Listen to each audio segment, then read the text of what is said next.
Alhamdulillah, wassalatu wassalamu ala rasulillah Sayyidina Muhammad bin Abdullah wa ala alihi wa sahbihi wa man walah, amma ba'du. Alhamdulillah, kita melanjutkan pembahasan kitab Sulam Taufik yang dikarang oleh Al-Imam Al-Habib Abdullah bin Husain bin Tahir rahimahullahu ta'ala. Dan kita masuk ke pembahasan tentang tasawuf dan masuk ke masalah kemaksiatan-kemaksiatan yang ada pada anggota badan kita. Dikatakan faslun wa min ma'asir rijli. Ini kemaksiatan-kemaksiatan yang bisa dilakukan dengan kaki kita. Karena nanti di yaumil qiyamah, ketika orang dibuka semua amalnya untuk dihisab apapun yang dia lakukan selama di dunia, maka ada banyak orang yang tidak membuka omongan, tidak berani berbicara, dan tidak mampu untuk mengakui karena ketakutan yang luar biasa. Tapi Allah Subhanahu wa taala menjadikan seluruh anggota badannya dia mengaku. Tahu-tahu ada suara dari tangan yang mengatakan, ya Allah, aku tangan fulan ini, dan aku digunakan untuk melakukan begini dan begitu. Semua anggota badan kita akan mengaku perbuatan apa yang telah kita lakukan selama di dunia dan kita tidak tobat ketika kita meninggalkan dunia. Maka itu kita wajib untuk betul-betul menjauhkan anggota badan kita dari kemaksiatan-kemaksiatannya. Ya, sebelumnya sudah kita bahas kemaksiatan-kemaksiatan apa saja yang bisa dilakukan oleh anggota-anggota badan kita. Nah, sekarang kita masuk ke kemaksiatan kaki. Apa saja kemaksiatan kaki? Contohnya adalah al-masyu fi maksiyah. Berjalan untuk menuju ke kemaksiatan. Jadi melakukan perjalanan untuk menuju ke tempat maksiat. Ini sudah menjadikan kemaksiatan kaki kita. Kal masyi fi si'ayati bi muslimin, seperti dia berjalan bepergian untuk si'ayati bi muslimin, untuk menghancurkan atau untuk merusak atau membunuh atau menyakiti hati orang muslim, au qatlihi, atau membunuhnya, au fi ma yadurruhu, atau apapun yang membahayakannya. Kita melakukan bepergian, perjalanan untuk membahayakan orang Islam yang lain. Ini sudah kemaksiatan ketika kita melakukan perjalanan, dan safarnya safar haram. Karena antara muslim dengan muslim yang lain itu adalah saudara. Al-muslim akhul muslim. Ya. Dan di situ tidak disebutkan muslim yang seperti apa. Dalam artian masalah furu'iyahnya apa? Selama kita meyakini Allah adalah Tuhan kita, Nabi Muhammad adalah Nabi kita, dan Quran adalah pedoman kita, kitabullah, kiblat kita adalah Ka'bah, semuanya sama, dalam arti akidahnya sama, maka semuanya adalah saudara.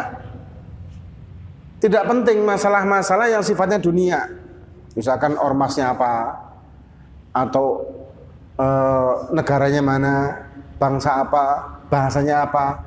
Tidak ada seperti itu Islam. Islam ini satu. Ya, namanya Islam ya satu. Islam itu tidak bisa dikotak-kotak. Memang ada perbedaan-perbedaan madhab. Nah, madhab ini perbedaannya furu'iyah.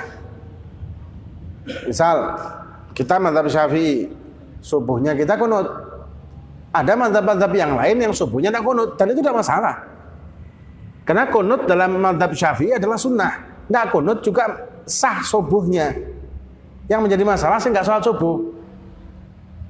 Ya. Masalah amaliyah. Amaliyah, ada yang amaliyahnya itu membaca tahlilan, istighosaan, manakipan, sholawatan. Kalau orang Madura bilang serakalan. Ya, aslinya asrokolan ya, jadi serakalan. Ini amaliyah. Ini amaliyah. Dan orang kalau tidak melakukannya tidak ada kaitan dengan tauhid. Ya kan? Nah, maka ini jangan dipermasalahkan dan dibesar-besarkan. Orang yang suka dengan maulidan jangan dimasalahkan. Karena yang suka maulidan itu punya dalil. Kita sebagai orang pecinta maulid sholawatan, kita punya dalil. Nah, tapi kita juga tidak boleh memaksakan kehendak kepada orang yang tidak bermaulid, tidak bersolawat, tidak beristighosah, tidak bermanakib. Jangan kita paksakan. Selama mereka menghormati kita, kita pun menghormati mereka. Kan indah seperti itu. Seperti dikatakan oleh Al-Mahfurlah Ki Abdullah Langitan. Ki Abdullah Langitan pernah mengatakan apa? Lana a'maluna walakum a'malukum. Ini kan enak tuh. Kita punya amal, kalian punya amal. Ibarat kata begini. Ini sering saya contohkan ya. Muslim dengan muslim yang lain itu ibarat kata kita tinggal di satu lingkungan yang sama. Lingkungan Islam. Tapi kita komplek yang sama, komplek Islam. Ini contoh. Tapi kita tinggal di rumah tangga yang berbeda-beda tapi di satu komplek. Kompleknya namanya komplek Muslim, komplek Islam, komplek Tauhid. Nah, rumahnya beda-beda. Ada rumah Syafi'i, ada rumah mazhab Hanafi, ada rumah mazhab Malik, ada rumah mazhab yang lain. Rumahnya rumah tangga berbeda. Dalam urusan rumah tangga, kita tidak urusan rumah tangga orang lain, kita ngurus rumah tangga kita sendiri dalam urusan rumah tangga. Tapi dalam urusan lingkungan Islam, dalam artian lingkungan tauhidnya, maka semuanya adalah saudara. Saling peduli dalam hal itu. Tapi masalah amaliyah dewe-dewe. Ya, dan kita jangan menganggap bahwa amaliyah kita lebih bagus dari amaliyah orang lain, seperti thariqah. Jangan kita anggap thariqah kita lebih hebat dari thariqah orang lain. Atau thariqah saya lebih benar dari thariqah orang lain. Jangan seperti itu juga. Nah. Dan ini penting, apalagi zaman sekarang ukhuwah Islamiyah ini penting. Persaudaraan sesama muslim. Kita kebanyakan di antara kita, ada beberapa orang di antara kita ya.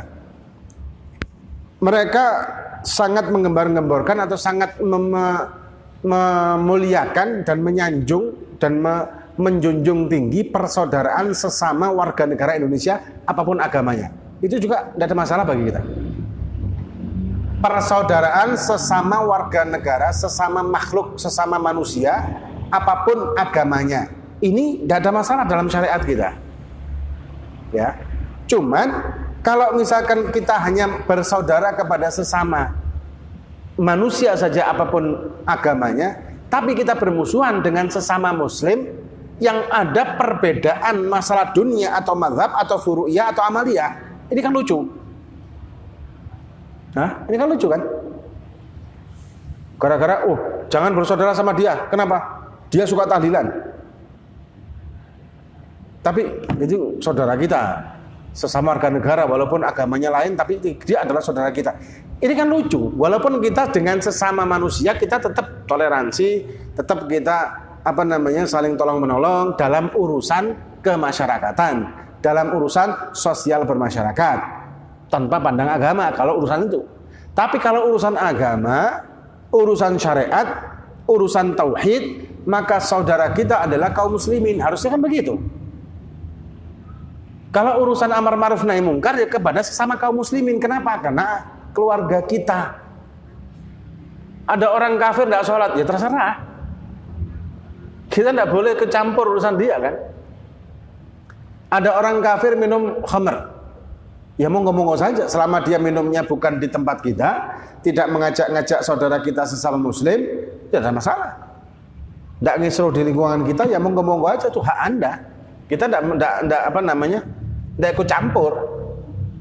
Atau hubungan perzinaan di antara mereka, ya silakan, namanya kalau di mereka mungkin boleh seperti itu, mungkin ajaran agamanya diperbolehkan melakukan hubungan walaupun bukan dengan istrinya. Itu kenapa? Karena mereka bukan orang Islam, bukan saudara kita. Kalau masalah itu, tidak urusan. Tapi kalau misalkan yang melakukan adalah sesama muslim, maka kita punya kewajiban nahi mungkar. Kenapa? Ya karena mereka saudara kita seiman. Mereka saudara kita setauhid. Dan ini merupakan perintah Allah Subhanahu wa taala.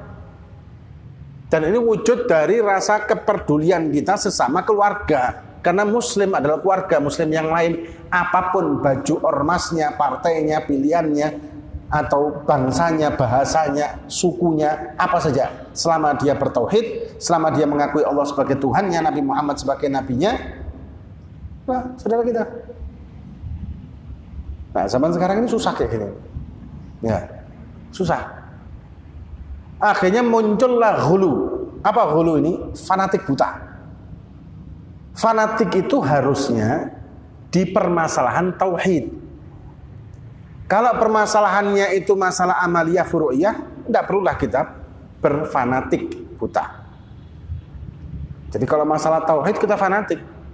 Lakum dinukum waliyadin.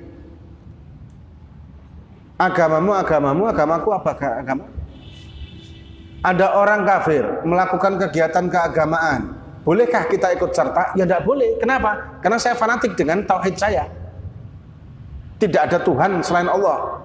Kalau saya ikut campur dengan urusan agama orang lain, maka sama saja dengan saya seolah-olah mengiyakan adanya Tuhan selain Allah. Walaupun secara keyakinan tidak, tapi secara hal, secara perbuatannya, secara kondisi tubuhnya dia, dengan hadirnya, dengan mengucapkan selamatnya, bahkan dengan ikut serta dan berpartisipasi dalam perayaannya, sama saja dengan mengatakan ada Tuhan selain Allah. Bahaya juga kan. Kalau dalam hal ini kita fanatik. Loh, terus nggak boleh kan? Kalau nggak boleh seperti itu, begini begitu. Loh, sebentar. Kita orang Islam, toleransinya itu yang benar adalah kita menghormati perbedaan. Tapi bukan membenarkan perbedaan. Dalam masalah akidah, menghormat itu bukan berarti membenarkan. Loh, semua agama itu sama. Karena semua itu sama-sama menuju ke kebaikan. Semua mengajarkan kebaikan. Berarti semua agama sama, hanya penyebutan Tuhannya berbeda-beda. Ini kan sudah ranahnya tauhid ini. Berarti yang la ilaha illallah ini gimana? Yang kita bersumpah dan berjanji asyhadu an la ilaha illallah gimana? Aku bersaksi bahwa saya tiada Tuhan selain Allah, gimana? Nah, toleransi itu kita menghormati. Kita memberikan mereka kesempatan, kalau mereka mau beribadah silahkan. Mereka mau melakukan ibadah, kegiatan keagamaan mereka di tempat mereka silahkan. Tapi bukan berarti kita ikut campur kan? Bukan berarti kita harus merayakan juga kan? Apa gunanya terusan? Menunjukkan rasa toleransi dengan kita ikut campur urusan agama orang lain, buat apa? Dalam syariat boleh? Tidak boleh. Tapi kita wajib untuk menghormat. Kita harus memberikan mereka toleransinya dengan kita menghormati mereka, silahkan. Selama di tempat mereka, monggo. Kita punya karyawan kafir, waktunya dia, lebarannya dia, kita liburkan. Walaupun kita tidak libur misalkan ya, kita liburkan dia. Nanti mau lebaran agama ente, iya, udah libur, pulang aja, tidak apa-apa. Berapa hari? 2 hari ya, 2 hari. Bukan terus, saya ikut juga, ini partisipasi saya, ini toleransi saya. Enggak, ini kan kacau balau kayak gitu. Akidah lakum dinukum waliyadin ini jadikan patokan. Zaman sekarang ini aneh-aneh. Yang lucu kita mampu untuk istilah kata, kita mampu untuk ikut serta dalam kegiatan keagamaan orang lain yang akidahnya beda dengan kita, tapi yang furu'iyahnya beda dengan kita bermusuhan. Nah, kan lucu lah. Banyak kan kayak gini. Karena masalah metode dakwah berbeda, musuhan.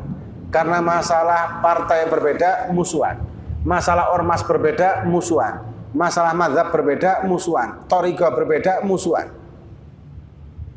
Ini akhir zaman. Dan ada juga indikasi untuk mengkotak-kotakkan Islam lagi ya. Islam sana, Islam sini, Islam situ. Islam ini kan satu. Sak dunia namanya Islam ya satu. Dan Islam itu tidak terikat dengan budaya. Dimanapun, karena Islam itu adalah agama bukan budaya. Kalau dikatakan Islam itu Islam Jepang, Islam Amerika, Islam Soviet, Islam Barat, Timur, Selatan, Utara, Islam Betek, Islam Baran, Islam Bumiayu.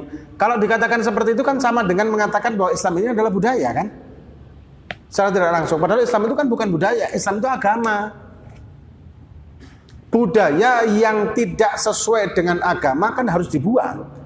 Budaya yang tidak bermasalah dan tidak bertentangan dengan agama silahkan dikembangkan dan dilestarikan.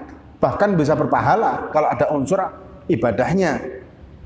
Sering kita contohkan. Orang merayakan Asyura 10 Muharram dengan bikin bubur suro. Ya, kalau di daerah-daerah masih ada itu, di pondok itu masih ada yang tetangga-tetangga itu bikin bubur suro ya. Kalau di sini mungkin enggak, dari kota-kota sudah hilang bubur suro itu. Nah, masih ada sini. Nah, enggak ada sini ya. Kalau di kita di pondok masih banyak. Nah, bubur suro ini apakah Kanjeng Nabi bikin bubur suro? Enggak. Pada zaman Nabi ada bubur suro? Enggak ada. Terus ini apa berarti? Budaya. Boleh enggak? Lihat. Qurannya boleh enggak? Hadisnya boleh enggak? Dikatakan, oh enggak ada di Quran, enggak ada larangan di Quran, enggak ada larangan di sunnah. Ambil. Enggak ada masalah. Bahkan bernilai pahala kalau bikin bubur suro dibagikan ke tetangga-tetangga, ganjaran sedekah 1. Yang kedua, ganjaran merayakan hari besar Islam yaitu 10 Muharram. Pahala. Islam itu harusnya jangan terlalu kaku banget, jangan terlalu lembek banget, tawasud, tengah-tengah. Sesuatu yang harusnya kita tegas, harus kita tegas. Sesuatu yang kita fleksibel, kita fleksibel. Nah, zaman sekarang banyak yang kebalik. Yang harusnya fleksibel jadi kaku, yang harusnya kaku jadi fleksibel. Contoh apa? Ya tadi, akidah. Dengan masalah akidah kita bisa berangkulan walaupun berbeda akidahnya. Tapi kalau masalah-masalah yang sifatnya furu'iyah, madhabiyah, atau masalah partai, atau masalah-masalah politik, masalah organisasi massa, dan lain sebagainya, kita tidak bisa terima. Gegeran, gak mari-mari. Ya, sekarang ini kan contohnya kan, sampai istilah-istilah binatang dipakai. Nah, cebong sama kampret. Ditanya, didudukkan ya, cebongnya duduk, kampretnya duduk. Tanya, ente agamanya apa? Islam. Ente Islam. Musuhan enggak? Iya, musuhan. Kenapa? Beda politiknya. Podo Islami. Ini kan fakta yang ada sekarang. Fenomena yang ada sekarang ini. Dengan orang yang berbeda akidah tauhid kita bisa berangkulan, tapi dengan orang yang berbeda masalah dunia kita tidak bisa berangkulan pada podo Islami. Terus bagaimana Kanjeng Nabi bisa senang kalau lihat umatnya genggeran kayak gini? Dan orang yang mengganggu muslim yang lain, bahkan sampai membunuh orang muslim yang lain, maka dosanya lebih besar daripada menghancurkan Ka'bah. Ka'bah loh, ini tidak main-main. Ya, Ka'bah itu kalau dihancurkan, kiblat bukan cuman manusia loh Ka'bah itu. Kiblatnya manusia, jin, malaikat kabeh. Bahkan sebelum Nabi Adam diciptakan, pusat untuk kiblat itu ya sudah di situ. Walaupun bentuknya Ka'bahnya baru-baru pada zaman Nabi Ibrahim. Itu dihancur, no? Kan dosanya kan luar biasa dah. Ternyata masih ada dosa yang lebih besar lagi, apa? Membunuh orang Islam. Membunuh orang Islam.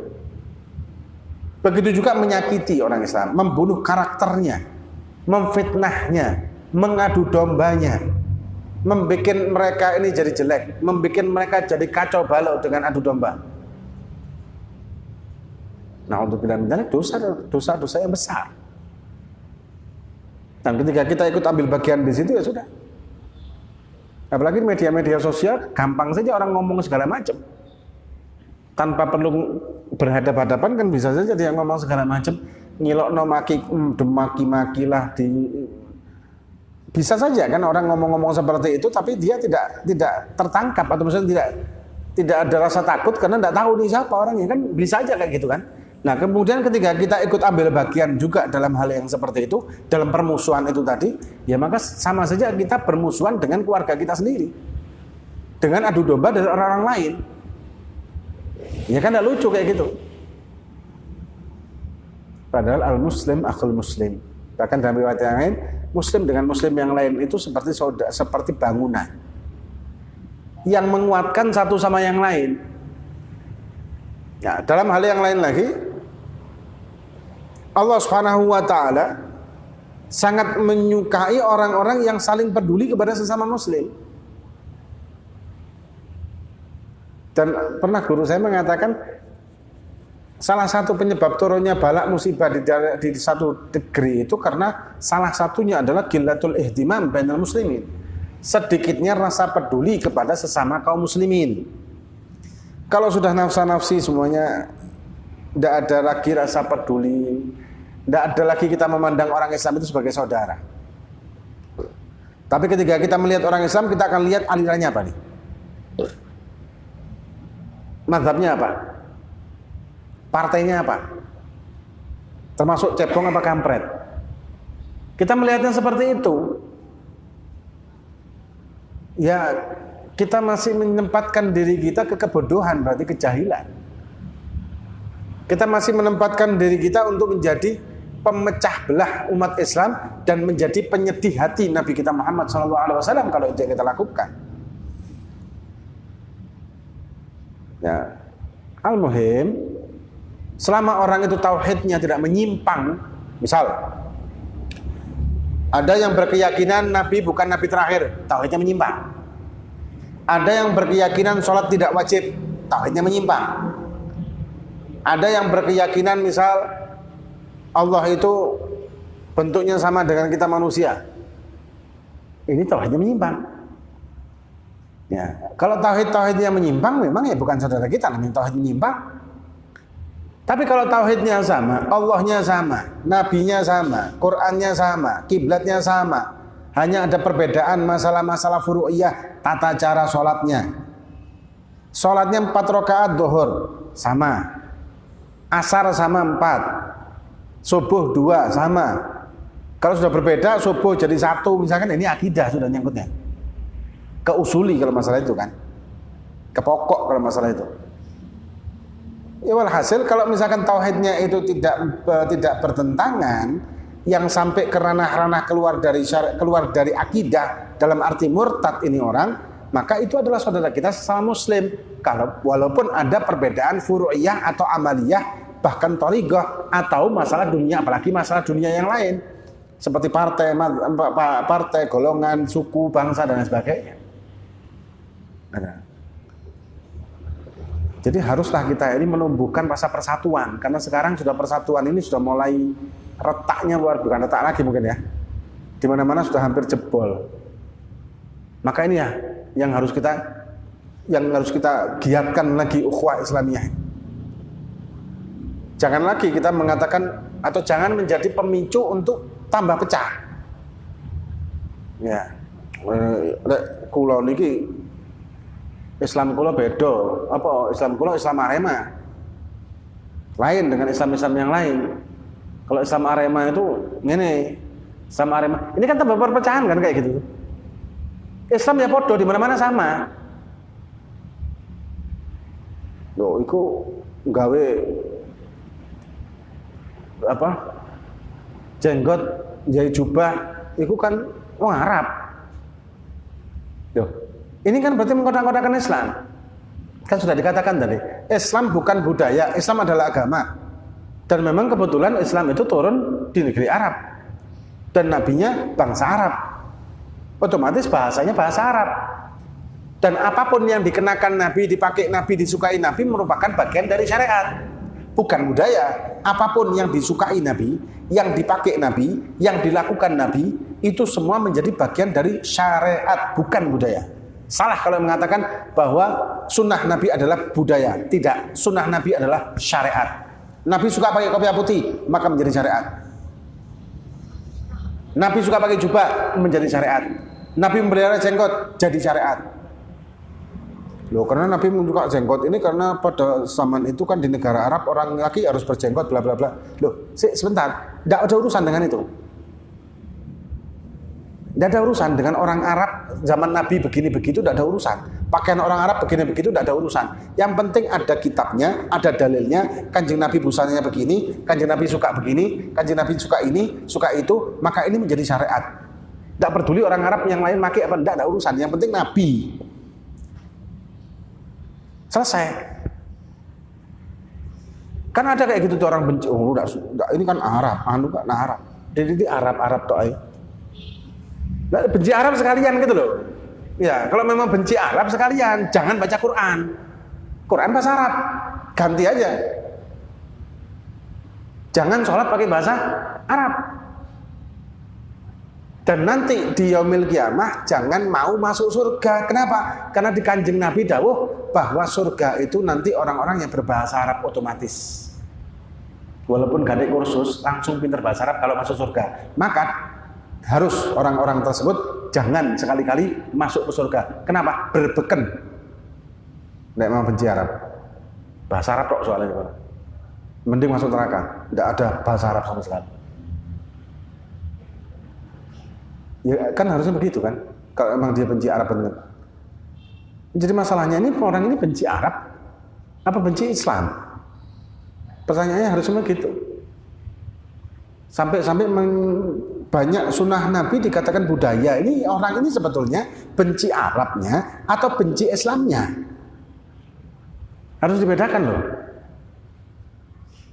Pak benci Islamnya ya usul kufur saya. Dan contoh lagi, zaman dulu khamr itu budaya. Cuman karena dilarang dalam syariat dan pelarangannya 2 kali. Pelarangan di dalam syariat akhirnya dibuanglah khamr tersebut. Nah, kalau Islam itu adalah budaya Arab, maka sampai sekarang kita sama janda tadi tidak dikasih teh, tapi dikasih khamr. Kalau Islam adalah budaya, maka kita minumnya bukan teh atau kopi, tapi khamr. Tapi kenyataannya sekarang khamr diharamkan, padahal itu budaya Arab pada zaman itu. Budaya Arab lagi perempuan-perempuan tabarrujat, mereka berhias sampai mereka buka-bukaan, auratnya biasa, tidak ada aurat. Ini budaya. Bahkan tukar-menukar istri biasa zaman itu. Tapi ketika Islam masuk, ada perintah hijab. Nah, ada orang-orang nyinyir juga mengatakan hijab ini budaya Arab. Salah. Justru hijab itu adanya ketika turun ayat. Logika. Kalau itu merupakan budaya Arab, hijab itu, ngapain pakai diturunkan ayat untuk perintah hijab? Oh, sudah berhijab kok. Coba pakai logika. Pakai akal aja lah. Ngapain pakai diturunkan ayat hijab? Oh, sudah berhijab.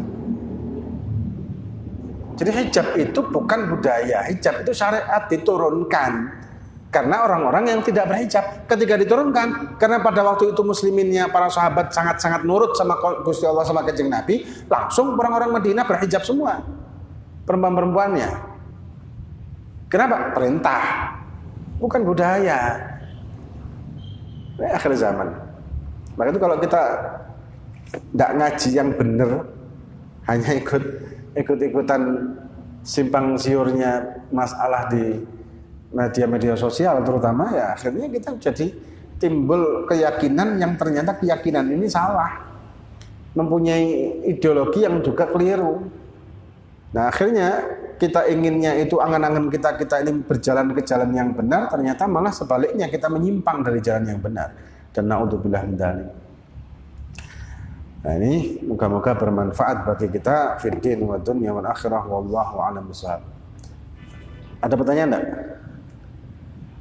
Ada pertanyaan? Pertanyaan dalam hal apapun silakan, selama masalah syariat dan saya bisa jawab akan saya jawab. Ada pertanyaan?